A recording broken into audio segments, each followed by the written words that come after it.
মা, এই গোলাপ ফুলের মতো আমার ভালোবাসাও তোমার জন্য ফুটে উঠেছে গিউ। সকালে বাগানে পানি দিচ্ছিলাম।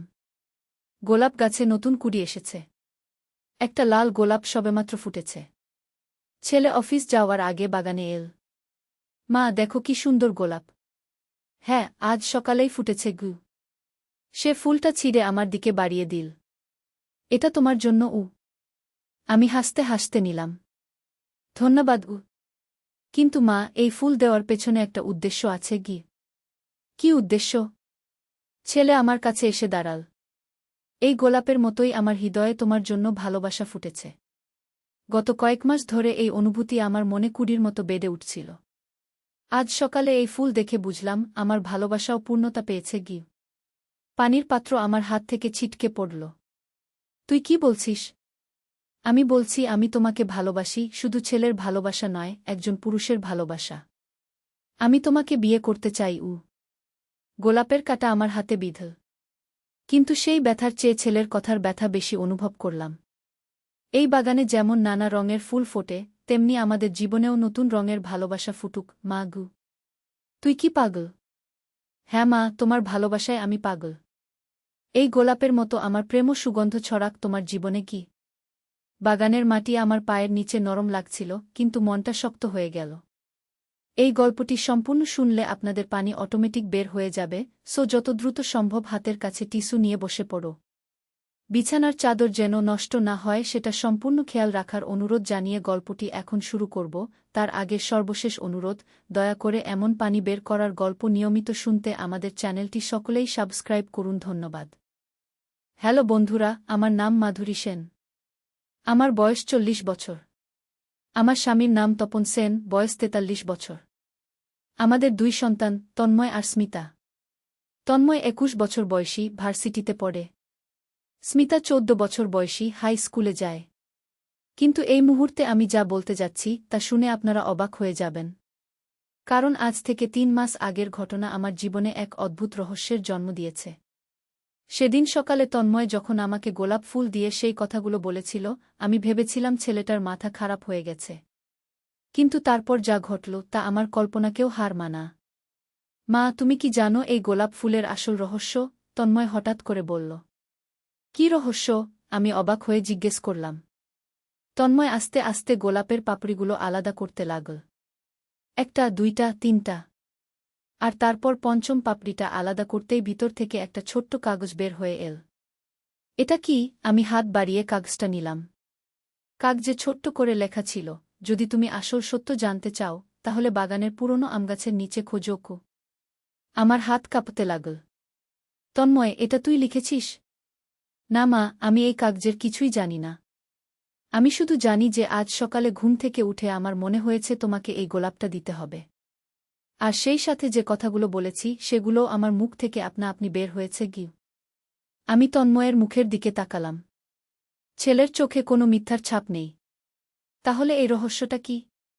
দুপুরবেলা যখন তপন অফিস থেকে ফিরল, আমি সব ঘটনা তাকে বললাম। তপন প্রথমে হেসে উড়িয়ে দিতে চাইল, কিন্তু যখন আমি কাগজটা তার হাতে দিলাম, তার মুখের হাসি উধাও হয়ে গেল। মাধুরী, এই হাতের লেখা গু। তপন কাগজটা আরও কাছে নিয়ে দেখল। এটা তো আমার মায়ের হাতের লেখা। আমার রক্ত জমে গেল। তপনের মা মারা গেছেন 5 বছর আগে। তুমি নিশ্চিত? আমি কাপা গলা জিজ্ঞেস করলাম। 100% নিশ্চিত। আমার মা যেভাবে জো আর্ক লিখতেন হুবহু সেইভাবে লেখা গু। সন্ধেবেলা আমরা সবাই মিলে বাগানে গেলাম। পুরনো আমগাছটা আমাদের বাড়ির একদম পেছনে। গাছটার বয়স প্রায় 50 বছর। তপনের দাদা এটা লাগিয়েছিলেন। এখানে খুঁড়তে হবে নাকি? স্মিতা জিজ্ঞেস করল। তপন মাটিতে হাত দিয়ে খোঁজাখুঁজি করতে লাগল। হঠাৎ একটা শক্ত জিনিস হাতে পড়ল। এটা কি? তপন মাটি সরিয়ে দেখল। একটা ছোট্ট ধাতুর বাক্স। বাক্সটা খোলার জন্য একটা বিশেষ ধরনের চাবি লাগে। এই চাবি কোথায় পাব? আমি ভাবলাম। তন্ময় হঠাৎ বলল, মা, তোমার গলার লকেটটা একবার দেখো তো উ। আমি আমার গলার লকেটটা খুলে দেখলাম। লকেটের পেছনে একটা ছোট্ট চাবি লাগানো ছিল, যেটা আমি আগে কখনো খেয়াল করিনি।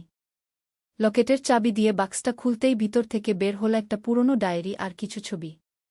ডায়েরির প্রথম পাতায় লেখা, আমার প্রিয় পুত্রবধূ মাধুরীর জন্য উ। তপনের মায়ের লেখা। আমি ডায়েরি খুলে পড়তে লাগলাম। মাধুরী, যদি তুমি এই ডায়েরি পড়ছ তাহলে বুঝতে হবে যে আমি আর বেঁচে নেই। কিন্তু মৃত্যুর আগে তোমাকে একটা গুরুত্বপূর্ণ বিষয় জানিয়ে যেতে চাই। আমাদের পরিবারে একটা বিশেষ ক্ষমতা আছে। প্রতি তৃতীয় প্রজন্মে একজন করে এই ক্ষমতা পায়। তুমি হলে সেই বিশেষ ব্যক্তি। তোমার মধ্যে ভবিষ্যৎ দেখার শক্তি আছে। কিন্তু এই শক্তি তখনই জাগ্রত হয় যখন তুমি সবচেয়ে বেশি উদ্বিগ্ন বা চিন্তিত থাকো। আজ তন্ময় তোমাকে যে কথা বলেছে সেগুলো আসলে তোমার অবচেতন মনের ভবিষ্যৎ দেখার ক্ষমতা। তোমার মন জানে যে আগামী কয়েক মাসে তোমার জীবনে বড় পরিবর্তন আসছে। কিন্তু চিন্তা করো না। যা ঘটতে যাচ্ছে তা তোমার জন্য ভালো। আমি পরের পাতা উল্টালাম। মাধুরী, তুমি গর্ভবতী হতে যাচ্ছ। তৃতীয় সন্তান। কিন্তু এই খবরটা তুমি এখনো জানো না। আগামী সপ্তাহে ডাক্তারের কাছে গিয়ে নিশ্চিত হবে। এই সন্তান হবে খুবই বিশেষ। তার মধ্যেও আমাদের পারিবারিক শক্তি থাকবে। তাই তন্ময় তোমাকে ভালোবাসার কথা বলেছে। আসলে সে তার ভবিষ্যৎ ভাইবোনের জন্য মাতৃত্বের প্রতি তোমার ভালোবাসা অনুভব করছে। আমার হাত কাঁপতে লাগল। এটা কি সম্ভব? পরের দিন আমি ডাক্তারের কাছে গিয়ে পরীক্ষা করালাম। রিপোর্টে লেখা ছিল গর্ভকাল 4 সপ্তাহ। আমি স্তব্ধ হয়ে গেলাম। তপনের মায়ের কথা 100% সত্যি হয়েছে। কিন্তু রহস্য এখানেই শেষ নয়। ডায়েরির পরবর্তী পাতায় আরও অদ্ভুত তথ্য লেখা ছিল। মাধুরী, তোমার এই নতুন সন্তান জন্মের সময় একটা বিশেষ চিহ্ন নিয়ে আসবে। তার বাম হাতের তালুতে একটা ছোট্ট তারার মতো দাগ থাকবে। এই চিহ্ন মানে হল যে সে আমাদের পরিবারের সবচেয়ে শক্তিশালী ব্যক্তি হবে। তার মধ্যে ভবিষ্যৎ দেখার পাশাপাশি অতীতও দেখার ক্ষমতা থাকবে। কিন্তু এই শক্তি সে পাবে 21 বছর বয়সে। ততদিন পর্যন্ত তাকে সাধারণ শিশুর মতোই বড় করতে হবে। আমি তপনকে সব কিছু জানালাম। তপন প্রথমে অবিশ্বাস করল, কিন্তু পরে মেনে নিল। 9 মাস পরে আমার সন্তান জন্ম। একটা মেয়ে। জন্মের সময় ডাক্তার তার বাম হাতের তালু দেখিয়ে বলল, দেখুন, বাচ্চার হাতে একটা তারার মতো দাগ আছে। এটা খুবই বিরল। আমার গায়ে কাঁটা দিয়ে উঠল। আমরা মেয়ের নাম রাখলাম তারা। কিন্তু এখানেই আমার গল্প শেষ নয়। তারার জন্মের পর থেকে আমার জীবনে আরও অদ্ভুত ঘটনা ঘটতে থাকল। তারার 3 বছর বয়সে একদিন সে আমাকে বলল, মা, দাদিমা এসেছে। দাদিমা কোথায়? আমি জিজ্ঞেস করলাম। তপনের মা তো আর নেই। তারা বাগানের দিকে আঙুল দিয়ে দেখাল। ওই যে আমগাছের নিচে দাঁড়িয়ে আছে। আমি সেই দিকে তাকালাম, কিন্তু কিছুই দেখলাম না। তারা, ওখানে তো কেউ নেই। আছে মা। দাদিমা বলছে তোমাকে কিছু জরুরি কথা বলতে হবে। আমি ভাবলাম মেয়ের কল্পনা। কিন্তু তারপর দিন আবার একই ঘটনা। তারা বলল, দাদিমা বলেছে তুমি আমগাছের নিচে আরেকটা বাক্স পাবে। ওটা খোলো। আমি আমগাছের নিচে গিয়ে খুঁজলাম। সত্যিই আরেকটা বাক্স পেলাম। এই বাক্সে ছিল তপনের মায়ের আরেকটা চিঠি। মাধুরী, যদি তারা তোমাকে এই চিঠির কথা বলে থাকে, তাহলে বুঝতে হবে যে তার শক্তি সময়ের আগেই জেগে উঠেছে।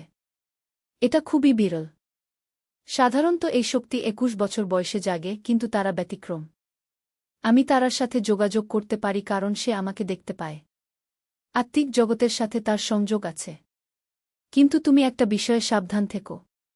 তারার এই শক্তি যেন কেউ ভুলভাবে ব্যবহার না করে। অনেক মানুষ এমন শক্তির জন্য লালায়িত থাকে।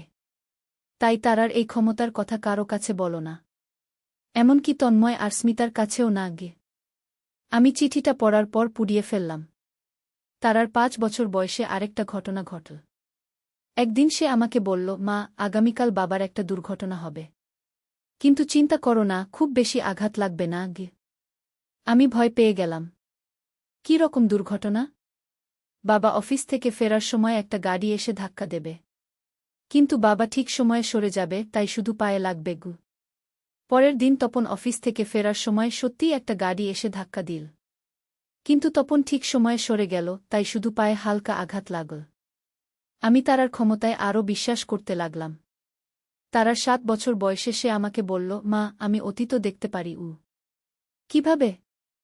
আমি দেখতে পাচ্ছি যে দাদামশাই কিভাবে এই আমগাছটা লাগিয়েছিল। আর আমি এটাও দেখতে পাচ্ছি যে দাদিমা কেন এই সব চিঠি লিখেছিল। কেন লিখেছিল? দাদিমা জানতেন যে তার মৃত্যুর পর আমাদের পরিবারের রহস্য হারিয়ে যেতে পারে। তাই তিনি সব কিছু লিখে রেখে গেছেন গু। তারা আরও বলল, মা, আমি আরও একটা জিনিস দেখতে পাচ্ছি। এই বাড়িতে একটা গুপ্তধন আছে গি। গুপ্তধন? হ্যাঁ, দাদামশায় একটা টিনের বাক্সে অনেক সোনার গহনা আর টাকা লুকিয়ে রেখেছিল। সেটা আছে তোমাদের বেডরুমের মেঝের নিচে গি। আমি আর তপন সেদিনই বেডরুমের মেঝে খোঁড়াখুড়ি করলাম। সত্যি একটা টিনের বাক্স পেলাম। ভিতরে অনেক সোনার গহনা আর পুরনো টাকা। এই ঘটনার পর আমি বুঝলাম যে তারার ক্ষমতা শুধু ভবিষ্যৎ বা অতীত দেখা নয়, সে আত্মিক জগতের সাথেও যোগাযোগ করতে পারে। তারার ৮ বছর বয়সে একদিন সে খুব চিন্তিত হয়ে আমার কাছে এল। মা, আমি একটা খারাপ জিনিস দেখেছি। কি দেখেছিস? আগামী মাসে আমাদের এলাকায় একটা বড় আগুন লাগবে। অনেক বাড়িঘর পুড়ে যাবে। কোন দিন? তারা বলল একটা নির্দিষ্ট তারিখ। আমি সেই তারিখের দিন ফায়ার সার্ভিসে ফোন করে জানালাম যে আমাদের এলাকায় আগুনের ঝুঁকি আছে। তারা এসে চেক করে দেখল একটা তারের গোলমালের কারণে সত্যিই আগুনের ঝুঁকি ছিল। তারা সেটা ঠিক করে দিল। আর সেই দিন কোনো আগুনের ঘটনা ঘটেনি।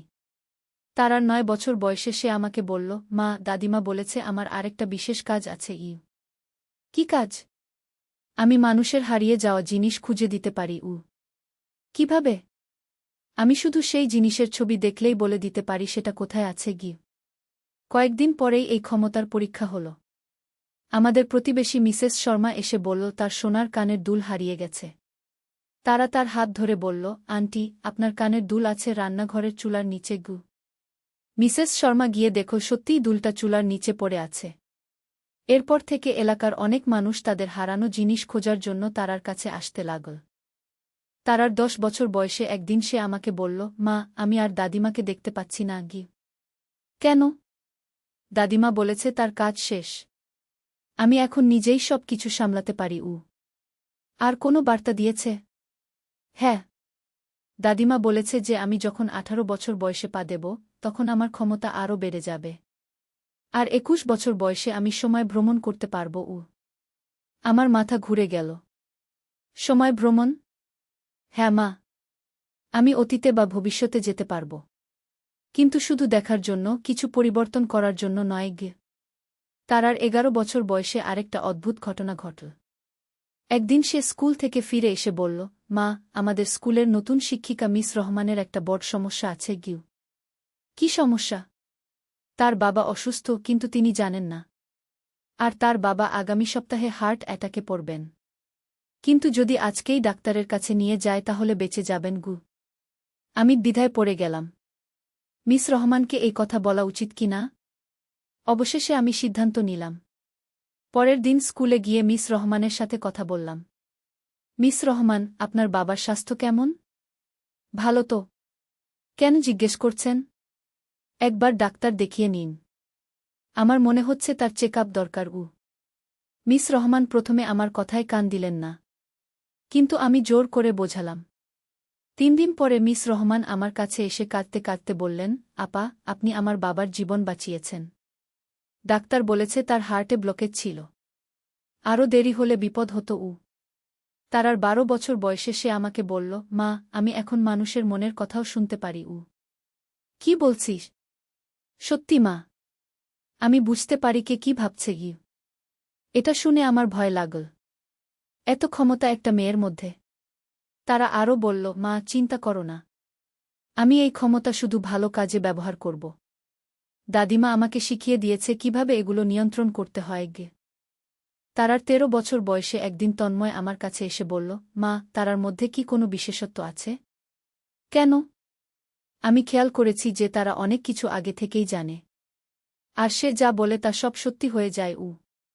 আমি তন্ময়কে কিছু বললাম না। কিন্তু বুঝলাম যে তারার ক্ষমতা আর গোপন রাখা যাবে না। সেদিন রাতে তারা আমার কাছে এসে বলল, মা, তন্ময় ভাইজা আমার ক্ষমতার কথা সন্দেহ করছে। কিন্তু তুমি তাকে কিছু বলো না। আমি নিজেই সামলাব গো। পরের দিন তারা তন্ময়কে বলল, ভাইজা, আপনি আগামীকাল পরীক্ষায় গণিতে ৮-৭ পাবেন গু। তন্ময় হেসে বলল, সত্যি? তুই কিভাবে জানিস? জানি তো। আর আপনার বন্ধু রাজু ভাইজা আপনাকে একটা সারপ্রাইজ গিফট দেবে গি। পরের দিন তন্ময় পরীক্ষা সত্যিই গণিতে ৮-৭ পেল। আর তার বন্ধু রাজু তাকে একটা কলম উপহার দিল। তন্ময় অবাক হয়ে তারার কাছে এল। তারা, তুই সত্যিই ভবিষ্যৎ দেখতে পারিস? তারা মাথা নাড়ল। হ্যাঁ ভাইজা। কিন্তু এটা আমাদের পরিবারের গোপন বিষয়। কারো কাছে বলবেন না গি। তন্ময় কথা দিল। তারার 14 বছর বয়সে সে আমাকে বলল, মা, আমি স্বপ্নে দেখেছি যে আমাদের এলাকায় একটা বড় ভূমিকম্প হবে। কিন্তু চিন্তা করো না, কেউ মারা যাবে না গি। কবে হবে? তারা একটা তারিখ বলল। সেই তারিখের দিন সত্যিই ভূমিকম্প হল। কিন্তু খুব বেশি ক্ষতি হল না। তারার 15 বছর বয়সে সে আমাকে বলল, মা, আমি এখন অন্য মানুষদের স্বপ্ন দেখতে পারি। মানে? মানে হলো কেউ রাতে যে স্বপ্ন দেখে সেই স্বপ্ন আমি দেখতে পারি গু। এই ক্ষমতা দিয়ে তারা অনেক মানুষের সমস্যার সমাধান করতে লাগল। কারণ মানুষের স্বপ্নে অনেক সময় তাদের অবচেতন মনের চিন্তা প্রকাশ পায়। তারার 16 বছর বয়সে একটা বড় ঘটনা ঘটল। এলাকার একটা ছোট মেয়ে হারিয়ে গেল। সবাই খোঁজাখুঁজি করেও পেল না। তারা আমাকে বলল, মা, আমি মেয়েটাকে দেখতে পাচ্ছি। সে বেঁচে আছে। এলাকার বাইরে একটা পুরনো বাড়িতে লুকিয়ে আছে গি। আমরা পুলিশকে জানালাম। পুলিশ তারার দেওয়া ঠিকানায় গিয়ে মেয়েটাকে খুঁজে পেল। এই ঘটনার পর তারার খ্যাতি ছড়িয়ে গেল। অনেক দূর দূরান্ত থেকে মানুষ এসে তারার সাহায্য চাইতে লাগল। তারার 17 বছর বয়সে সে আমাকে বলল, মা, আমি এখন অন্য গ্রহের সাথেও যোগাযোগ করতে পারি। কি বলছিস? মা, আমি দেখতে পাচ্ছি যে মহাকাশে অন্য প্রাণী আছে। তারা আমাদের সাথে যোগাযোগ করার চেষ্টা করছে গি। আমি ভাবলাম এটা হয়তো তারার কল্পনা। কিন্তু কয়েকদিন পরে খবরের কাগজে দেখলাম যে বিজ্ঞানীরা মহাকাশ থেকে একটা অজানা সংকেত পেয়েছে। তারার 18 বছর বয়সে সে আমাকে বলল, মা, আমার ক্ষমতা এখন পূর্ণতা পেয়েছে। আমি এখন পৃথিবীর যেকোনো জায়গার যেকোনো ঘটনা দেখতে পারি। সত্যি? হ্যাঁ মা। আমি এখন জানি যে পৃথিবীতে কি কি ঘটতে যাচ্ছে। কিন্তু আমি শুধু সেই সব ঘটনা পরিবর্তন করব যেগুলো মানুষের ক্ষতি করবে গে। তারার 19 বছর বয়সে একদিন সে আমার কাছে এসে বলল, মা, আমি সিদ্ধান্ত নিয়েছি। আমি আমার ক্ষমতা দিয়ে মানুষের সেবা করব। কিভাবে?